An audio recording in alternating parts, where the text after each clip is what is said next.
समझती हूँ विपक्ष का तो काम ही होता है कि सत्ता पक्ष की जो खामियां हैं, जो उनकी कमियां हैं, उसको आप लोगों के माध्यम से लोगों के बीच लेके जाए। और लोगों की समस्या है, ये हमारी समस्या नहीं है जो हम रख रहे हैं। तो मैं समझती हूँ अगर आप नहीं चाहते विपक्ष तो बात अलग है, लेकिन अगर विपक्ष है तो वो सवाल उठाएगा और सही तरीके से सवाल उठाना ही विपक्ष का काम है, कार्य है। वोटर लिस्ट को लेकर चर्चा हो रही है, सरकार चर्चा करने तैयार नहीं, क्या मांग करेंगे, क्या लगता है ये बहुत ही एक्सटेंसिव मुद्दा है क्योंकि वोटर लिस्ट में होना चाहिए, मांग है हमारी भी कि वोटर लिस्ट में चर्चा हो। क्योंकि कहीं ना कहीं जिस तरह चुनाव जब आते हैं, वोटर लिस्ट सूचियों में से मतदाताओं के नाम काट दिए जाते हैं या उनके बूथ बदल दिए जाते हैं, तो कहीं ना कहीं इसमें भारी खामियां देखने को मिली है। और जिस तरह से दूसरे पक्ष के लोग अपने वोट कई गुना ज्यादा बढ़ा ले जाते हैं, तो कहीं ना कहीं ये प्रश्न चिन्ह उठ रहा है। तो इसमें मैं समझती हूँ कि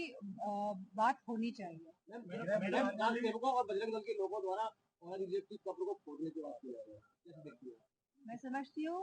जो लोग इस तरह के हथकंडे अपना रहे हैं या जो ये कार्य कर रहे हैं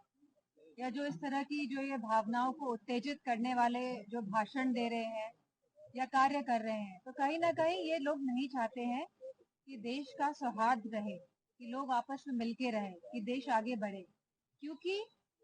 आज जो हालात हैं देश के, जहां हमारे युवाओं के पास नौकरियां नहीं है, जहां हमारा किसान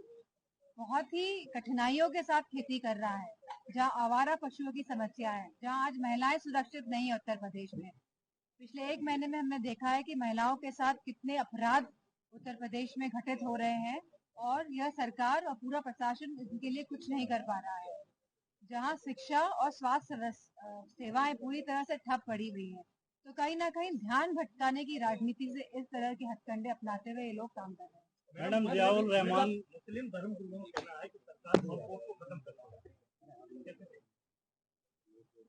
वक्फ बोर्ड संसद में आएगा और जो जो ये कमेटी बनी है उसमें डिस्कशन होगा और हम लोग पूरे समर्थन में है कि ये वक्फ बोर्ड जो लाया गया है ये गलत तरीके से लिए और गलत नियत के तहत लाया गया है। मैडम जियाउल बर्क साहब के घर को लेकर फिर से एक बार शासन ने नोटिस जारी किया है तोड़ने को। लगातार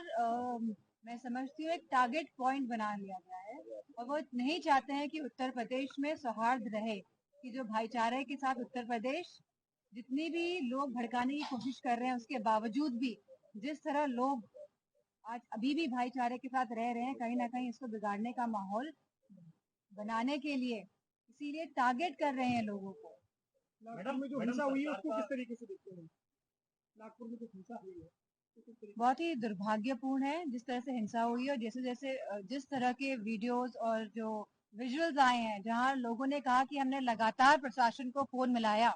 और उसके बावजूद भी प्रशासन वाले नहीं आए, तो इसके पीछे क्या मुहिम थी, क्या इन लोगों की रणनीति थी कि प्रशासन नहीं पहुंचा? तो कहीं ना कहीं पूरी तरह से इसके लिए महाराष्ट्र की सरकार जिम्मेदार है। मैम अयोध्या में सीएम योगी ने कहा है कि राम मंदिर के लिए हम सत्ता भी गवा सकते हैं, कैसे देखती हैं उनके इस बयान? जिस तरह के परिणाम आए थे लोकसभा में, तो हम समझ सकते हैं कि लोग जो आस्था और धर्म का विषय है वो हमारा निजी विषय है, और जो लोग आस्था और धर्म के विषय से राजनीति करके वोट लेना चाह रहे हैं, कहीं ना कहीं वो इस बात को समझ गए हैं। और मुझे पूरा भरोसा है कि उत्तर प्रदेश के लोग जागरूक हैं और आने वाले समय में वो ऐसी सरकार के लिए वोट करेंगे जो युवाओं को नौकरी देगी, जो यहाँ पे स्वास्थ्य सेवाएं सुचारू रूप से चला पाएगी, जो सड़कों का निर्माण करेगी और जो भ्रष्टाचार को रोकने का कार्य करेगी। बोले ये वही उत्तर प्रदेश है जहाँ उपद्रव होते थे, उत्सव नहीं होते थे, आज यहाँ उत्सव हो रहे हैं, उपद्रव नहीं हो रहे हैं। मैडम ये बहुत ही खुशी की बात है क्योंकि लोग कई तरह के सवाल उठा रहे थे कि आ पाएंगी कि नहीं आ पाएंगी, तो हम उन्हें बहुत सारी शुभकामनाएं और बधाई देते हैं क्योंकि उन्होंने हमारे देश का नाम भी कहीं ना कहीं रोशन किया है और महिला भी है, तो उनको बहुत बहुत शुभकामनाएं, बधाई। ये वही उत्तर प्रदेश है जहाँ उपद्रव होते थे, उत्सव नहीं होते थे, ऐसा भी योगी आदित्यनाथ ने अभी अयोध्या में कहा है, कैसे देख रही हैं आप उनके? Thank you so much.